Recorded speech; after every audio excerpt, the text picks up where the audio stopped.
Hello, welcome to Big Red Journeys. I'm your host, Big Red, and on today's journey we got something special because we are here at the newly established Navy SEALs Museum here in San Diego. This is actually literally the second day of it being open to the general public, so we are here.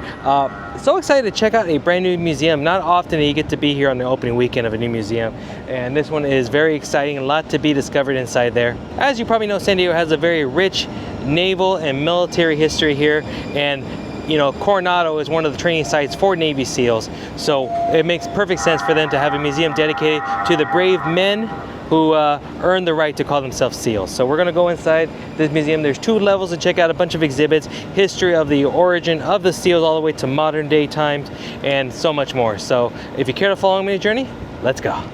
So we are here for the Navy SEAL Museum. You can see the front entrance is right over that way. We are in the shadow of One America Plaza. That's actually the tallest building in all of San Diego. I've actually been to the top, close to the top. My father actually used to work here at One America Plaza, and when I was little, he actually took me and my mom all the way up to the top when they were changing a light bulb at the very top. So very interesting. That will remain the tallest building in San Diego due to the height restrictions required because of the airport, which is just a stone's throw away over there. So also, stone's throw away is Santa Fe Depot, the train station. So easy jump here, but there is a trolley station as well, should you want to take the trolley down to the Navy SEAL Museum. So fun fact about One America Plaza, first of all, it's a trolley station here, but there was actually scenes filmed from the Sylvester Stallone film, Demolition Man, one of my favorite films of all time. It's so bad, but it's so good.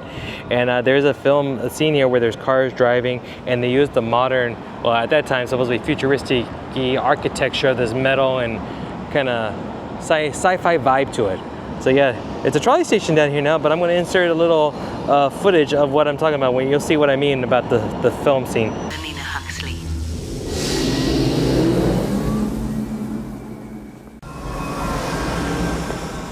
San Angeles time is now 22:15. Huxley, coding off. We're first of all greeted with a beautiful bronze statue of a Navy SEAL or UDT guy. Looks like he's dropping an ordnance of some sort with a rebreather. They got the plank owners, and from what I understand, the plank owners are the different classes that donated. Like the plank, essentially on the plank means you're a member of the particular classes that graduated from BUDS. So very cool, and you can see there's some images on the front. Got some SEAL divers and some sort of submersible. The training that's happening right here in Coronado, most likely coming off a helicopter. Guys wearing their ghillie suits.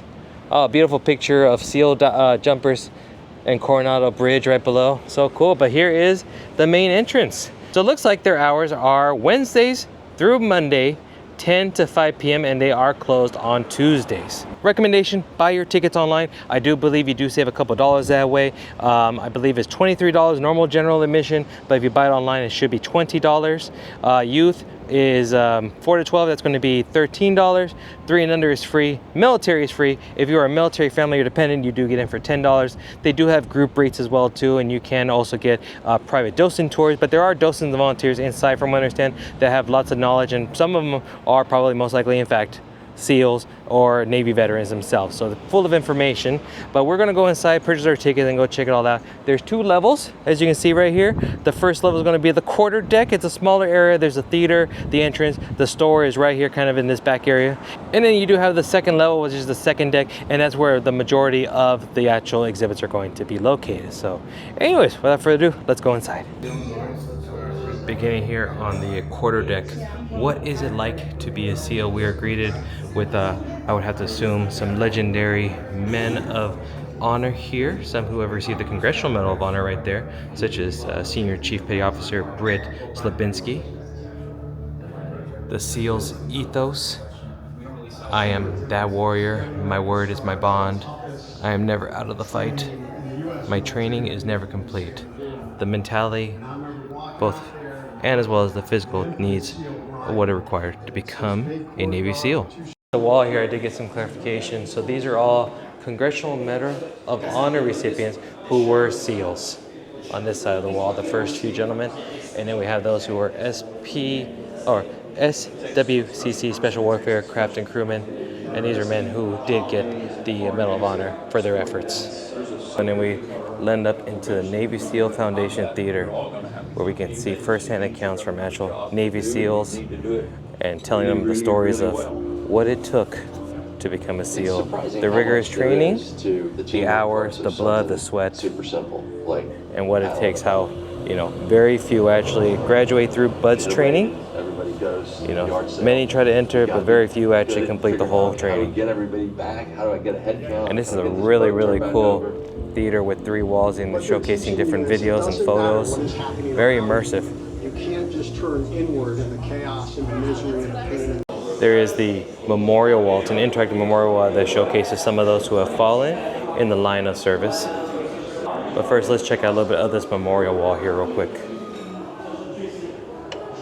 So you can see going through the decades, 90s, 70s through the 90s, 60 to 1975, Korea, and of course even early World War II.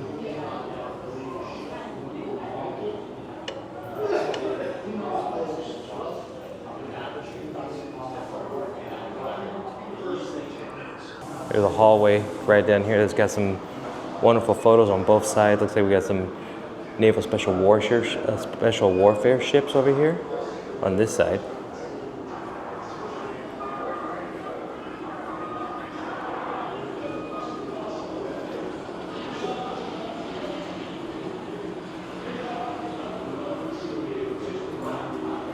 Which then this hallway leads to the 2 facilities should you need them.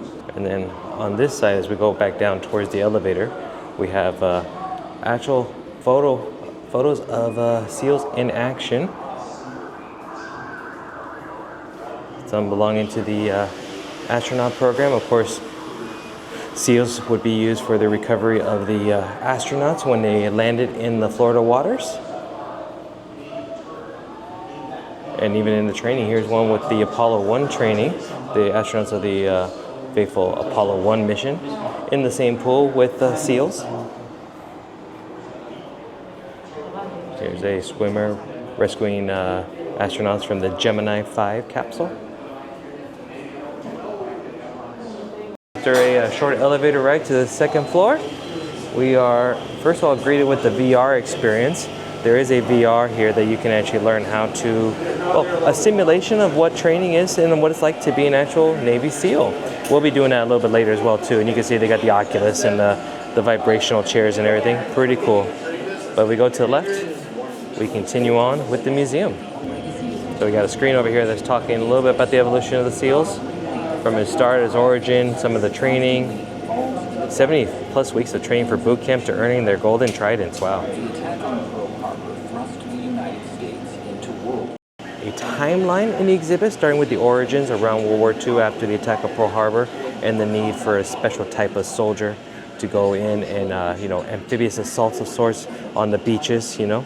So we're going to start in World War II and all the way into some more modern operations, such as like Operation Neptune Spear, which is the one that ended up getting Osama bin Laden. The Japanese attacked the Pearl Harbor naval base, and of course we were thrust into the wars of World War II. So they carried out secret waterborne operations. Unconventional warriors conducted beach reconnaissance and obstacles demolition. Thus was the beginning of SEALs.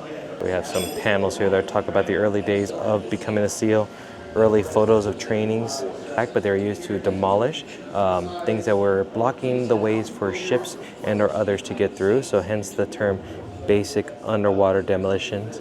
So they would actually be the ones that you see like on pylons and things. They would have to demolish them, destroy them, and make clear paths for ships and vessels to carry on their missions.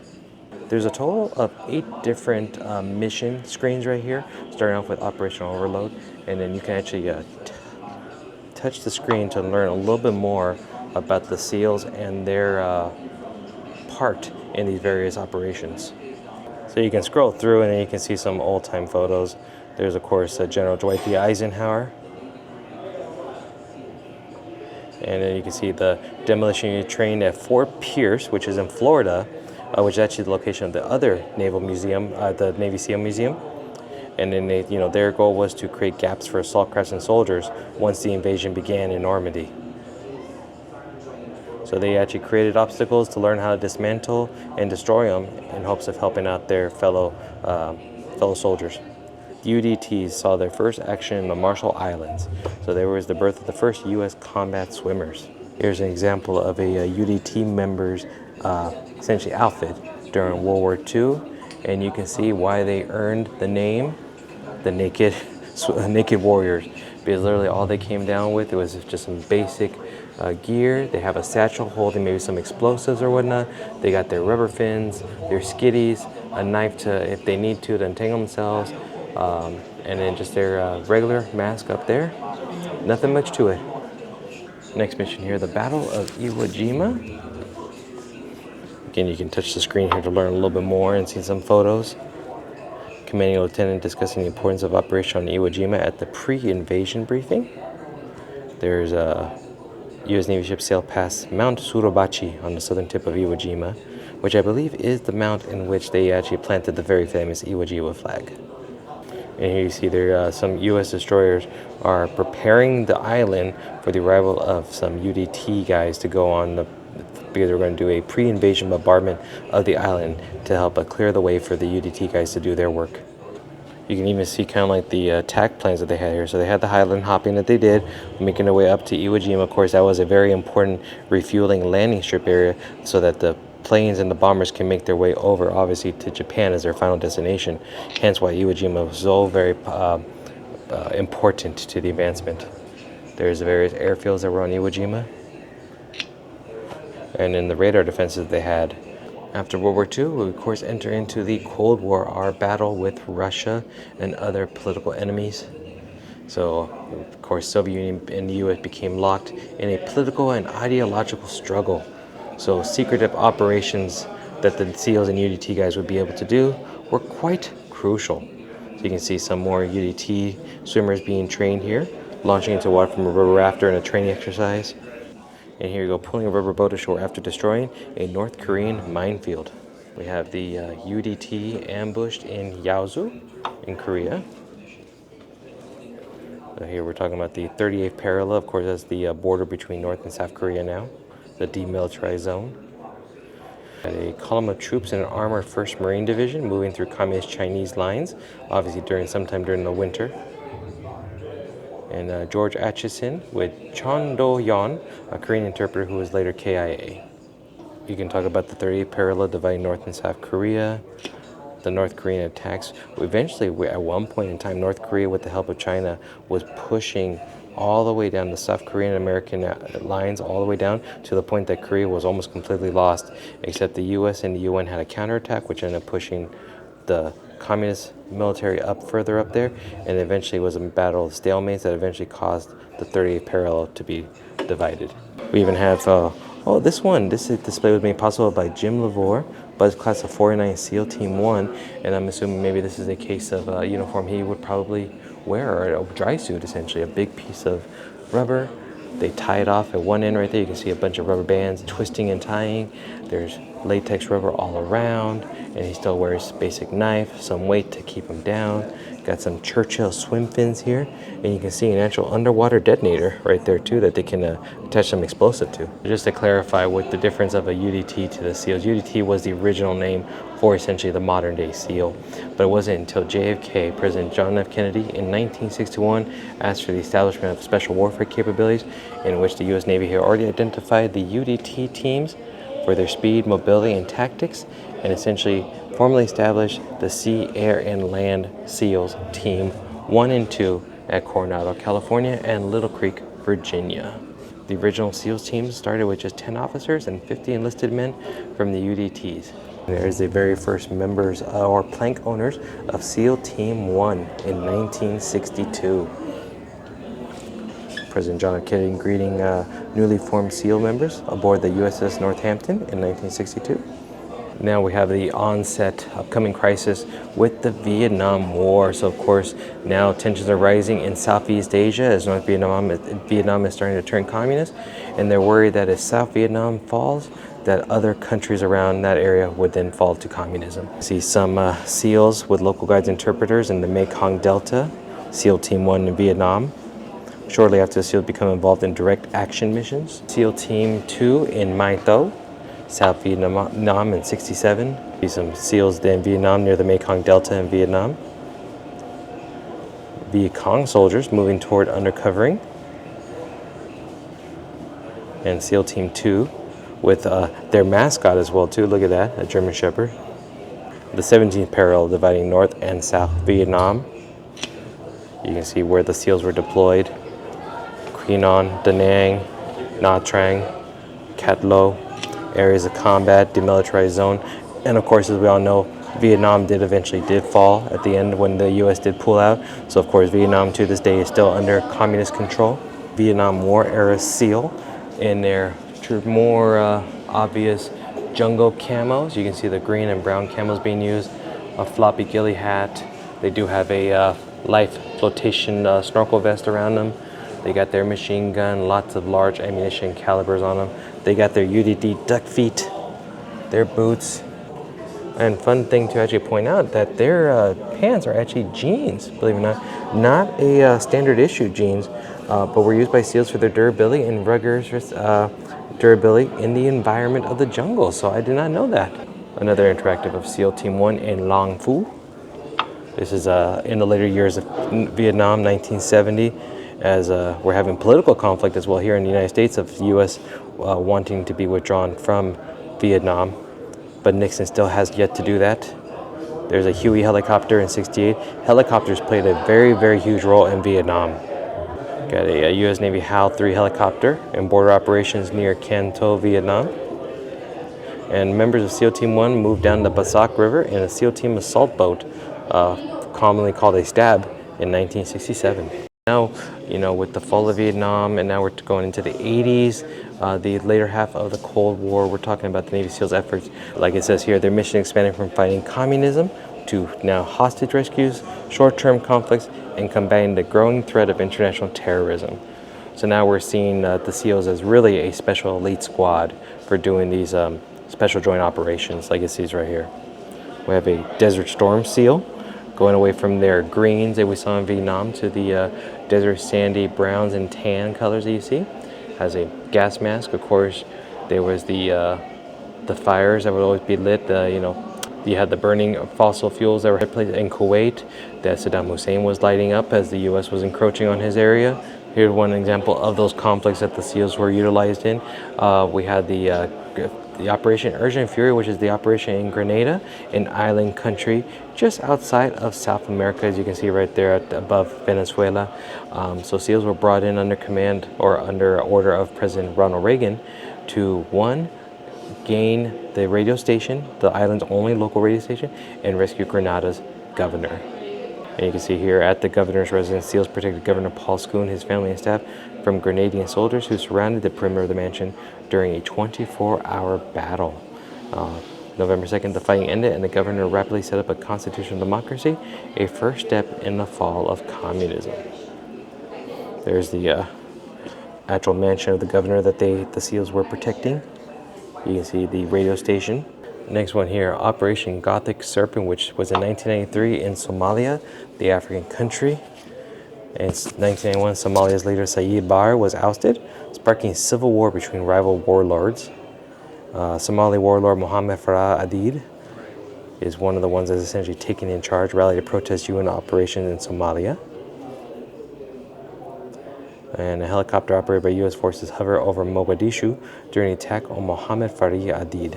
And there's a Bravo Company, 3rd Battalion, the 75th Ranger Regiment in Somalia. This was the same, a part of a joint special operation task force that included Army Rangers, Army Special Operations, and Navy SEALs that were deployed for this mission. And you actually may remember this one. This was the one that essentially Black Hawk Down, the movie. This one was what it was based off of. So you can see the Black Hawks take off from Mogadishu Airport, supported unit of SEALs right here. And then the Black Hawks are shut down. 2 of the helicopters were shut down in the Black Sea neighborhood. And you can see there is the crash sites. And of course, they had to rescue those guys that were shot down. And this is where they end up having to get their way over here from the Newport and rescue convoy all the way to the original crash sites. And these guys had to survive with firefights and, of course, hostilities in the area. In the what is called the Powder Keg of Europe in Yugoslavia, we had Operation Joint Endeavor in the early 90s, so-called because, you know, in 1991, Yugoslavia was disintegrated into 6 various republics Well, the SEALs were brought in to capture 2 war criminals. You have Joran Jelesic, which was known as the Serbian Adolf, for his acts of rape and torture and murder. And then the vice president of the Serbian Democratic Party, Miroslav Dorinčić. And there's Goran Jelesic and Miroslav Dorinčić. And it wasn't until, it actually says here, Dorinčić actually evaded capture for 7 years, but in 2002, a small team of 8 SEALs went undercover as local workers and took nearly 8 weeks in the town of Quarterdeck, but they eventually located and detained them. Now we're talking more about the war on terrorism, and this, of course, we're going to be talking about things like enduring freedom, that post 9/11, when, of course, on a fateful day in New York, the world essentially changed forever. So we're going to have the SEALs being used for that, of helping to free people of terroristic rule. Of course, we're going to try to find those who perpetrated the 9/11 attack, bring them to justice, and of course we'll eventually have the Operation Neptune Spear, which then brought justice to Osama bin Laden. Starting with, of course, Operation Enduring Freedom. This was our effort to defeat Al-Qaeda and the Taliban government that was established in Afghanistan, that was harboring the terrorists responsible for September 11th. You can see here, there's a picture of the Black Hawk helicopters during SEALs extracting Operation Northeast Afghanistan. We have Navy SEALs left to right here. Oh, here we go. So let's see, appearance one of them here, Marcus Luttrell, which was this gentleman right here. He actually was a lone survivor, unfortunately, of this group, receiving the Navy Cross. And Michael Murphy, who seems to be, the last one right over here, was posthumously awarded the Medal of Honor. Here we have Operation Iraqi Freedom, 2003-2007. The effort was to obviously prevent another desert storm like that in 1990, and of course the toppling down of Iraqi dictator Saddam Hussein in mid-April, and bringing him to justice. Some pictures of a Navy SEAL camouflage under netting during initial invasion. And U.S. Private First Class Jessica Lynch on a stretcher after being rescued by Navy SEALs from Iraqi forces had been holding her in captivity. After Iraqi was liberated, the SEALs were used more as a private security because they needed to actually protect interim Iraqi government officials as they prepared to assume power in June of 2004. So they were assigned a special 30-day mission to guard key Iraqi government ministers, including interim Prime Minister Ayad al-Alawi. There's a picture of him being guarded by SEALs as he returns at the Baghdad International Airport. There is President George Bush, a meeting with Navy SEAL Scott Keltner, and Iraqi interim Prime Minister Ayad al-Alawi in 2004.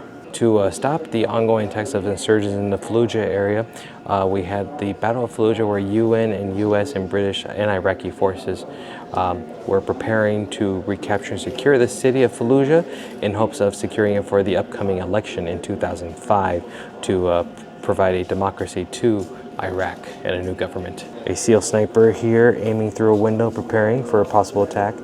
SEAL team in Fallujah posing for a picture on Mother's Day. Happy Mother's Day to you. The Battle of Ramadi, 2006 in Iraq. Iraqi insurgents celebrate after an attack against a military convoy in 2004. U.S. forces patrol a sniper area in Ramadi, using whatever they can to help protect themselves. Old abandoned vehicles, while they're taking attack from this one investigating a suicide car bomb explosion. And Navy SEALs established an overwatch position on a rooftop in Ramadi. Famous one that was made famous by the movie Captain Phillips starring Tom Hanks. The hijacking of the Maersk, Alabama was captured off the coast of Somalia on April 8, 2009. Captain Richard Phillips was taken prisoner by Somalian pirates. Captain Phillips on the right-hand side. And of course there was a SEAL operation with snipers and various trained riflemen on lifeboats tethered behind a destroyer, waiting for the right moment to take out the Somalian pirates and rescue Phillips and his crew. And they were successful in doing so. And the uniform and equipment of a modern day SEAL, we're going to have the camouflages, you're going to have the tac vest, the, an M4A1 SOPMA NATO cartridge. We got ballistic helmets, various night vision goggles, helmets, radio comms. Definitely a different soldier than it was not even just 30, 40 years ago. But just imagine this type of technology back in the 40s when UDT started. And probably the most famous of all, especially in more recent times, Operation Neptune Spear, which was the operation to either capture or kill Osama bin Laden, the mastermind behind the terrorist attacks of September 11th. So there's a larger wall and a room dedicated just to that particular operation. We're actually standing underneath a speaker and projection board is talking about the operation. Here's Admiral Michael G. Mullen talking about the plans. They're talking about the compounds, and you can see all the work that they had to do in preparations of this plan. As the first helicopter arrived into bin Laden's compound, the down blast from the helicopter hit this 12 to 18 foot high wall and created a vortex over the top of the blades, basically a vacuum. And the helicopter lost lift and it crashed. The second helicopter coming in landed outside the compound. They cleared the first floor, then the second floor. By the time they got to the third floor, bin Laden peeked his head out around the doorway. The first SEAL up the stairway took a shot at him, but missed. The SEALs immediately followed him inside, and bin Laden was standing there with two of his daughters, and he pushed them towards the first operator. I talked to him after the mission. He said, "Sir, I thought they had suicide vests on, and I didn't want the guy behind me to die, so I immediately moved them out of the way." That's heroism. The number 2 man immediately leveled his gun and killed bin Laden. Of course, SEALs can't do this by themselves. They require the help of a lot of operational support, mainly that of SWCC, Special Warfare Combat Crewmen, Combat Focused Elite Force trained to operate watercraft in challenging conditions. So we have everything from, like this one, a Special Boat 22, conducting an air transport lift to extract special ops. We have a Special Boat Team 20 with an attached SEAL platoon there on a Zodiac style vessel in the Arabian Sea. A Nasty class, look at that, Nasty class patrol torpedo fast boat. But this one's actually from off the coast of Da Nang in 1969. A Special Boat Unit 20 Mark V Special. A SEAL delivery vehicle. You can actually see boats like this actually in San Diego Harbor. I've seen them before when I've done boat cruise tours on there, and sometimes they're out there doing their little training operations. It's pretty cool to see these guys. And we have a SEAL delivery vehicle, an SDV, being launched from a Mark V Special Operations craft at night. Here we actually have an example of one of those right there. That is a single unit. It looks just like a very large torpedo scooter. You can see the propeller in the back over there that they can use for power. They have some gearing rods right there for steering. And you can see the mannequin that's supposed to represent the actual SEAL team guy right there. There's his fins. If we go into another portion here, talking about NSW craft, that stands for Naval Special Warfare Craft. So we have examples of some of those there. Some sort of Zodiac here. This is a 33 Special Operations Craft Riverine, a SOC-R. We have a CCA, Combatant Craft Assault. And you can see how stealthy and cool it looks. A CCH, Combatant Craft Heavy, and a CCM, a Combatant Craft Medium. And now, what is NSW today, Naval Special Warfare today? We're talking about the men and women who train every day to become these special heroes. And then we have some people who are part of SEALs, former SEALs. Well, I guess technically once you're a SEAL, you're always a SEAL. Even look at this, a spouse of a SEAL. Talking about what it means to become and to wear the gold trident. What we do in Naval Special Warfare, both on and off the battlefield, is support each other. Go out and find someone that does need help. Go out and see where you can serve. Go out and be part of something bigger than yourself. There is a stairwell as well too. We ended up taking the elevator, but there is stairways down, which takes you to the front. You can see the front row over there. But of course the elevator makes it ADA friendly. But this is a really cool picture of some SEALs jumping out of the back of a cargo plane. What is an SDV? An SDV is a SEAL delivery vehicle, underwater submersible designed to be used in clandestine missions against enemy targets. There's an example of one of them right over there.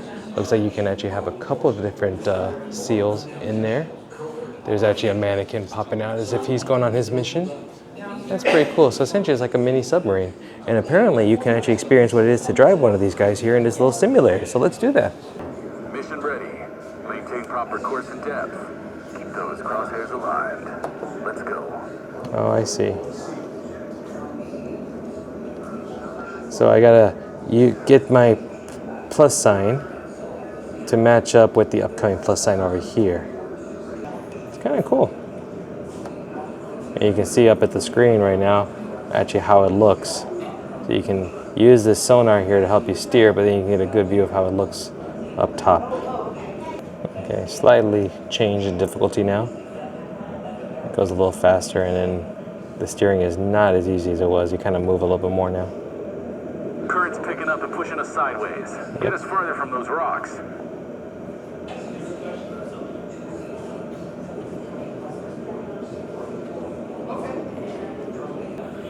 There's the drop zone.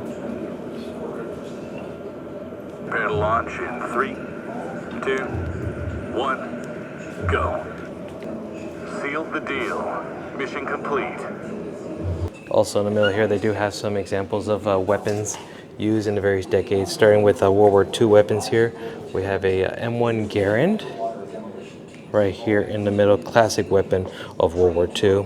A Thompson machine gun right above, commonly known a grease gun because it looked like a grease gun that you use in for auto mechanic repair and whatnot. The Colt 1911 pistol, one of my favorites. We go into the Korean War years and then Vietnam era years. Number 9 up there is a M79 grenade launcher. This one right here, 06, is a Stoner 63 NATO cartridges. This 08 is a M60 machine gun, probably made famous with the Rambo movies that you see. And the ever famous M16 rifle, standard issue. And good to note here, all these weapons displayed are non-functional replicas representing the iconic firearms used by Navy SEALs. Some weapons of the 80s and 90s here. Number 10 here is a Hecker and Koch MP5. 12 over here is a M14 rifle. This shotgun is a Remington 870 shotgun 12 gauge. And number 13 here is a M4 NATO cartridge with a grenade launcher. Post 9/11 era weapons here. This number 16 is a M4A1 with a SOP mod kit. 14 here is an MK46 light machine gun, a 6 Sauer 9mm. 17 here is a SR25 sniper rifle, and 18 over here is an MK48 machine gun. This is something that's going to be true and dear to my heart, the evolution of NSW diving equipment. As a scuba diver, I've always had a love and fascination of diving equipment, from open circuit, closed circuit rebreathers, the evolution of all that is diving. Here we have an original member of UDT and his early model of a rebreather and fins, to more modern Navy SEALs, and look at all that equipment. Look at the difference. Look at this, some old-timey dive equipment. I love old-time stuff like this. We have an original aqua lung double hose regulator, created by the famous French diver Jacques Cousteau. The M1926 inflatable rotation belt. We have a this 5 is a deep sea dive knife. Original rubber snorkel, early snorkel. Old surfing style fins, bodyboard fins. Obviously the short blades right there, they don't really have too much in regards to power, but just enough to get you around, better than just kicking with your bare feet. A US Navy Desco Jack Brown rebreather, early model. Aqualung double tank with some small, I think those are some steel 50s. A Lambertson amphibious respiratory unit, a LaRue with the bladder. That's so cool. And the reason they call it rebreather is because essentially they're closed circuits so that there's no air bubbles that go through, but they have your air, your oxygen right here, your enriched air is in this tank, and it gets scrubbed and used, so you can essentially utilize a tank that only gives you minutes to an hour worth of time. You can prolong your exposure in shallow water to much longer, and of course you have the element of surprise with no bubbles. This is a model, this is number 11, is a scale model of the USS Grayback in service from 58 to 84. This submarine covertly deployed SEAL combat divers on missions. Pretty cool. And this is a UDT life jacket, definitely an older one. Look at that. More of a traditional style rebreather tank. You have the scrubbing cells on the inside right there, and then usually one tank or two tanks inside. Again, you have the double hose regulators Air goes in, air comes out, and gets re-scrubbed in here, so you have one smaller tank that gives you enough air to last for quite a while. You have a twin 90 open circuit, so more of a traditional scuba. These are 90s with a J valve. You actually will probably not have a regulator. Well, you have a regulator, but you wouldn't have a pressure gauge. Your pressure gauge, you see that little stem part right there? When you started getting low on air, it was really hard to breathe, you would actually have a hook that would pop that down and it would actually have a little bit of a reserve air. That was pretty much you're saying, time to get to the surface now. Just enough air to get up there safely. Yeah, so pretty much you breathe, breathe, breathe, and then it would prevent you from utilizing all of the tank. You have just enough. Problem is though, if that valve was in the down position and it got popped by accident and now you run out of air, guess what? You really did just run out of air. An Emerson MK6 rebreather. This one's interesting. 16 oxygen, 5797 French rebreather used by Commando Hubert of France's Naval Special Warfare, so the French SEALs. And then of course a traditional deep sea Mark V knife and duck feed fins, Voits.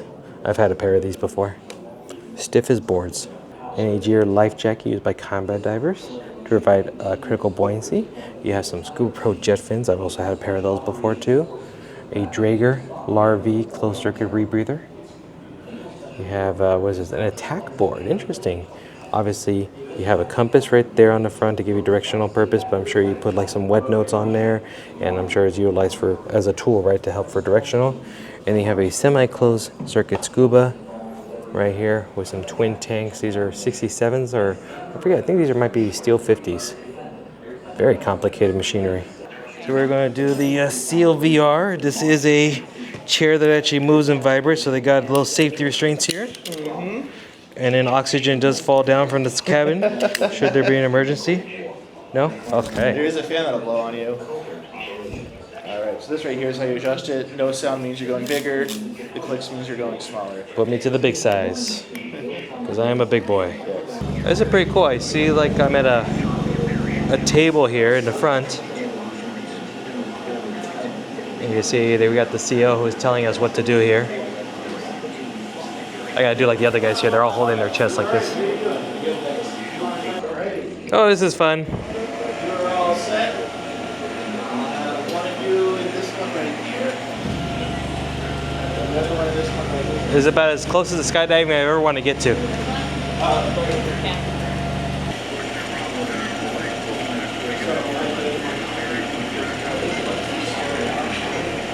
Flashbang.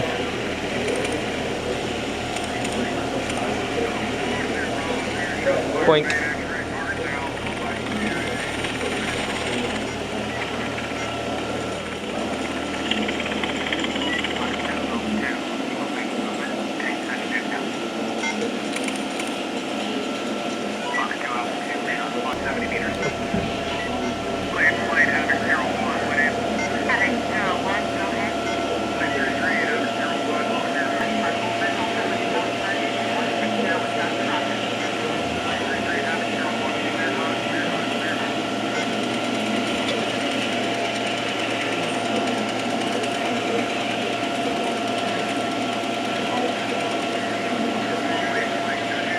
They do have a wheelchair capable version of it where you can just put your wheelchair here and then still get the Oculus VR portion. Obviously you won't get the simulator unless you have somebody maybe behind you shaking the chair for you. I'm going to take the elevator back down now because of course with all good things we have to go through a gift shop, and I'm sure they got some good stuff in here. They got of course the Navy SEAL Museum branded items, sweatshirts and hoodies. Got a keychain like that of an actual bullet casing. Oh, this is actually really cool. Look at that. High caliber magnet. And a Navy SEAL Museum, San Diego, California, and like a compass rose. That's really cool. Various team patches. These are actually really cool. I love patches. I love mascot logos. Got some pins as well too of the various SEAL teams. That's really cool. I like that a lot. Some drinkware. You can get some beer glasses, shot glasses. Ooh, equipment bag made out of cool canvas material. Coffee cups, puzzles, t-shirt hat bundles. Oh, look at this. MREs. If you get hungry, have a few of them right there. Look at that. This one's got jambalaya. Look at this. This is pretty cool. Look at this shirt right here. Got the skeleton style of the frog. Got the, oh, this is really cool. This one's got the frog guy on the back as well too. Got the, oh, this is a really cool hoodie. I like this one a lot. A little paperweight of Navy SEALs right there. I think that's one of the statues. I think that's the statues up front. Ooh, pens. I'm always a big fan of pens. That's a nice looking pen. This has got the Navy SEAL Museum logo on there. Hats, sweaters, some zip ups. You can get yourself a SEAL at the Navy SEAL Museum. And with that, I think we're going to call it a day here at the brand new Navy SEAL Museum here in San Diego, California. I had a great time. It was good. I learned a lot more about UDT, Navy SEAL, the history about it that I never thought I would actually know. And it's just crazy how much information is stored within these two levels right here. I did hear some future plans that they hope to expand the museum in future years, especially with the new project that's happening down by the Midway. There's some expansion going on with the pier being destroyed and rebuilt. So I think this is supposed to be kind of like just step one of an ever-growing museum that hopefully they'll move from this spot to a much larger place. But that will be several years down the road. But I wish them the best of luck. So definitely, if you are a fan of military history, you have a member who in the family or a friend who was a SEAL or in the Navy, I think this would be right up their alley, and it's definitely a fun time. It should only take you, honestly, about an hour, hour and a half for full read of everything. So a short museum that won't take up a full day. But if you liked the video, do me a favor, give it a big thumbs up for me. Second, subscribe to the channel if you're new here, you haven't done so already. And third, hit the notification bell. Of course, follow me on social media as well. Big Red Journeys on TikTok, Twitter, and Instagram for even more content. So for me to you, thank you, and then I'll see you on the next journey. Bye-bye.